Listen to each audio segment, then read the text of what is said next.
I'm installing some new fence board there, so we're gonna try the DX71. This is on speed 1,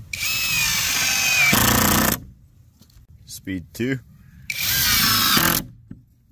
speed 3. Speed 3 was actually too fast there. I drove the screw right through before I even had time to stop it. Let's do another one on speed 3 just to see if I can stop it on time.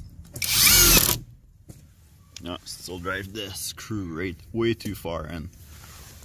So speed 1 is working great, but it's a bit slow. Speed 2 seems to be perfect, and speed 3 is way too fast. So I put it back on speed 2. A lot more control with speed 2.